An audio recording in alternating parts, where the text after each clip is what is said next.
નમસ્કાર બાલ મિત્રો, યુટ્યુબ ચેનલમાં આપનું હાર્દિક સ્વાગત છે।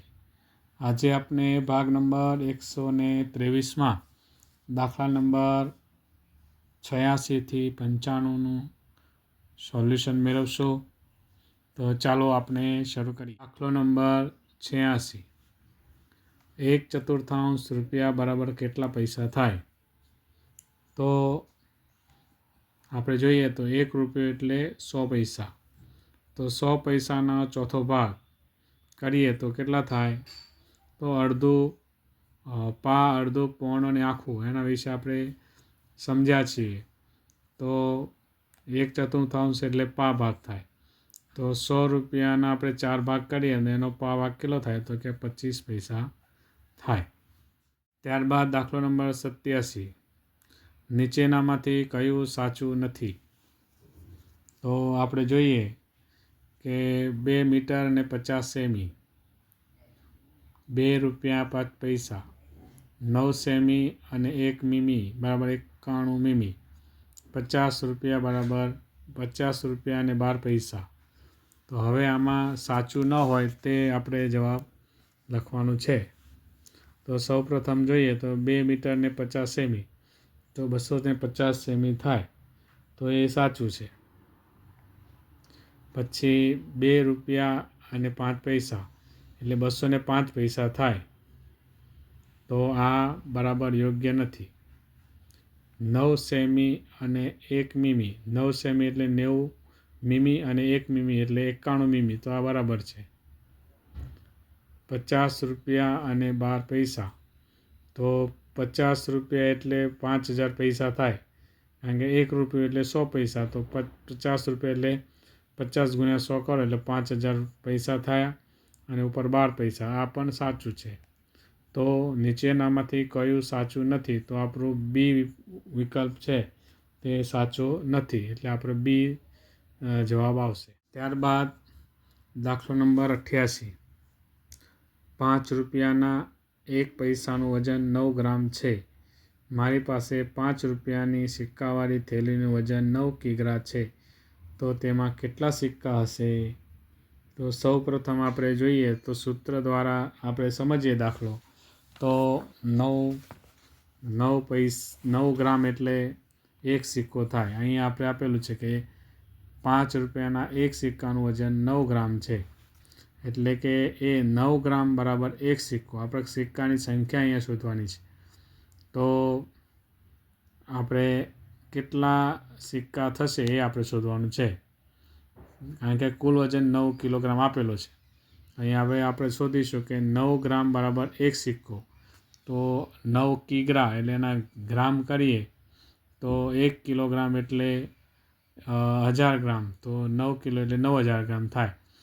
તો 9000 ગ્રામ બરાબર કેટલા સિક્કા?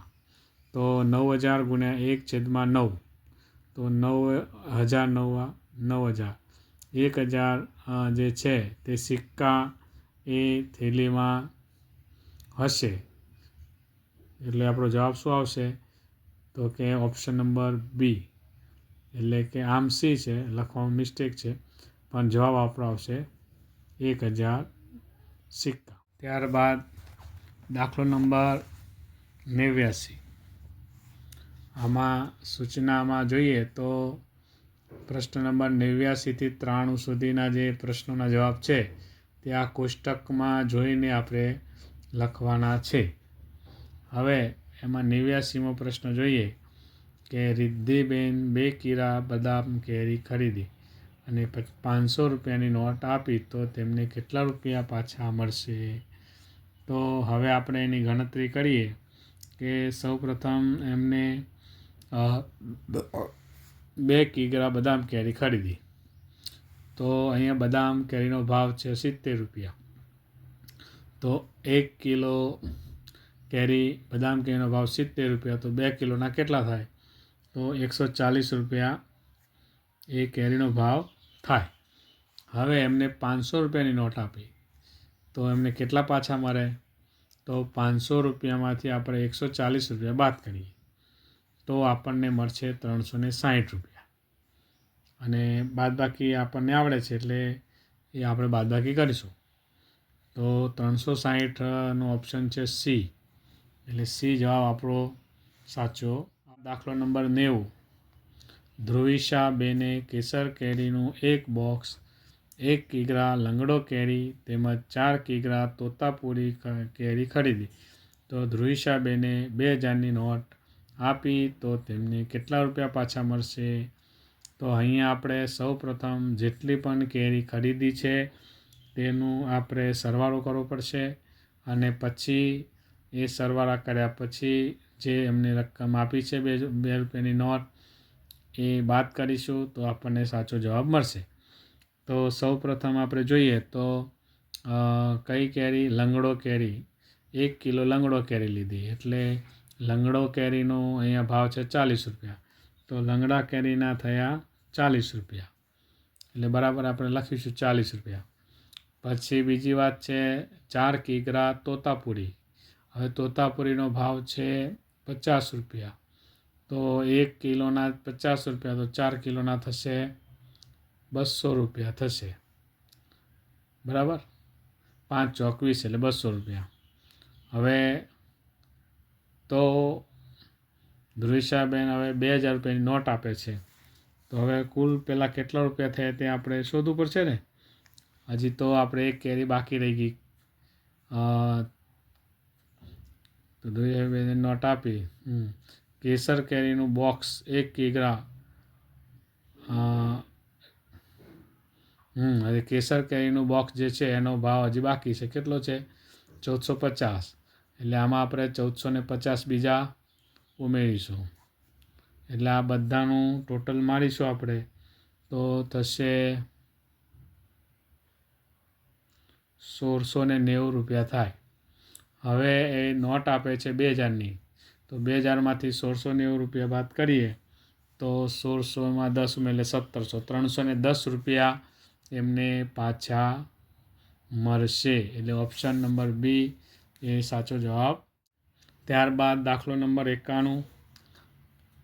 જીયાએ અમુક કિગ્રા કેસર કેરી ખરીદી, તેને દુકાનદારને 500 રૂપિયાની નોટ આપી અને 100 રૂપિયાની એક નોટ આપી. દુકાનદારે 20 રૂપિયા પાછા આપ્યા તો કેટલા કિગ્રા કેરી ખરીદી હશે? હવે અહીંયા આપણે કેટલા કિગ્રા કેરી ખરીદી તે અહીંયા આપેલું નથી, પણ રકમ જે આપી છે તે અંદર લખેલી છે. તો 500 રૂપિયાની એક નોટ અને 100 રૂપિયાની એક નોટ, તો 500 રૂપિયાને એક 100 રૂપિયા એટલે કેટલા રૂપિયા થયા? 600 રૂપિયા. 600 રૂપિયા જે છે તે એમને 600 રૂપિયાની ખરીદી એટલે કે નોટ આપી દુકાનદારને, 20 રૂપિયા પાછા આપ્યા. તો 600માંથી આપણે જોઈએ તો 20 રૂપિયા પાછા આપ્યા તો 580 રૂપિયાની એમને કેરી ખરીદી. તો હવે આપણે શોધવાનું એ રહેશે કે એમને કઈ કેરી કેટલા કિલોગ્રામ કેરી ખરીદી હશે. તો 480 580 રૂપિયા છે, એટલે હવે જોઈએ આપણે કે કેસર કેરી, અહીંયા કેરીનું નામ આપેલું છે અમુક કિગ્રા કેસર કેરી, તો કેસર કેરીનું માપ છે 150 રૂપિયા. તો 150 રૂપિયામાં 1 કિલો, તો 480 રૂપિયામાં કેટલી? તો 580 ભાગ્યા 150 કરીએ તો આપણને ખબર પડશે કે 4 કિલોગ્રામ કેરી થશે, બરાબર. એટલે અહીંયા ઓપ્શન નંબર બી એ આપણો સાચો જવાબ આવશે. ત્યારબાદ દાખલો નંબર 92. ઋત્વા પાસે 400 રૂપિયા છે, ચોથા ભાગના રૂપિયા ખર્ચી તોતાપુરી કેરી ખરીદી, તો કેટલા કિગ્રા તોતાપુરી કેરી ખરીદી કહેવાય? તો આમાં પણ કેસર કેરી છે, એમાં અહીંયા તોતાપુરી છે, એમાં 400 રૂપિયા આપ્યા તો એના ચોથા ભાગના રૂપિયા થાય 100 રૂપિયા. તો 100 રૂપિયાને એને કેરી ખરીદી છે. તો હવે તોતાપુરીનો ભાવ જોઈએ તો 50 રૂપિયા છે, તો 50 રૂપિયામાં 1 કિલો, તો 100 રૂપિયામાં કેટલી થાય? તો સ્વાભાવિક છે 2 કિલો. તો આપણને અહીંયા જવાબ આવશે C, option number C 2 kilogram કેરી આવશે. ત્યારબાદ દાખલો નંબર 93, માહીએ લંગડો કેરી 2.5 કિલોગ્રામ એટલે કે 2.5 કિલો લંગડો કેરી, હાફૂસ કેરી 5 કિગ્રા એટલે 5 કિલો એટલે 250 ગ્રામ. તો કુલ કેટલા રૂપિયા ચૂકવવા પડશે? તો આપણે સૌપ્રથમ જોઈએ તો લંગડો કેરીનો ભાવ અહીંયા જોઈએ તો 40 રૂપિયા છે. તો 1 કિલો લંગડો કેરીના 40 રૂપિયા થાય. તો 2 કિલોના 80 અને 2.5 કિલોના જોઈએ તો બીજા 20 એટલે 100 રૂપિયા લંગડો કેરી થાય. હાફૂસ કેરી 5 કિગ્રા, હાફૂસ કેરીનો ભાવ છે 100 રૂપિયા. તો એનો ચોથો ભાગ જોઈએ તો 100 રૂપિયાની કિલો છે એટલે ચોથો ભાગ ગણી એટલે 250ના તો કે 25 રૂપિયા થાય. તો અહીંયા કુલ કેટલા રૂપિયા થશે? તો કે લંગડા કેરીના 100 રૂપિયા અને હાફૂસ કેરીના 25 રૂપિયા એટલે કે 125 રૂપિયા અહીંયા જવાબ આવશે. ઓપ્શન નંબર બી એ આપણો જવાબ આવશે. બાદ દાખલો નંબર 94, અડધી મિનિટ બરાબર કેટલી સેકન્ડ થાય? તો આપણને ખબર છે કે 1 મિનિટ એટલે 60 સેકન્ડ. તો અડધી મિનિટ એટલે 30 સેકન્ડ એટલે આપણો જવાબ આવશે 30 સેકન્ડ. ઓપ્શન નંબર બી. ત્યારબાદ દાખલો નંબર 95, 2.5 રૂપિયા એટલે કેટલા પૈસા? તો 1 રૂપિયો એટલે 100 પૈસા, 2 રૂપિયો એટલે 200 પૈસા અને 2.5 એટલે એના અડધા કરો એટલે 50 પૈસા. તો 250 પૈસા થાય. તો આપણો જવાબ આવશે ઓપ્શન નંબર સી, 250 પૈસા થશે. તો બાળ મિત્રો, આજે આપણે ભાગ નંબર 123માં દાખલા નંબર 86થી 95 સુધીના દાખલાનું સોલ્યુશન મેળવ્યું. હવે પછી આપણે ભાગ નંબર 124માં આગળના દાખલાનું સોલ્યુશન મેળવશું. નમસ્કાર.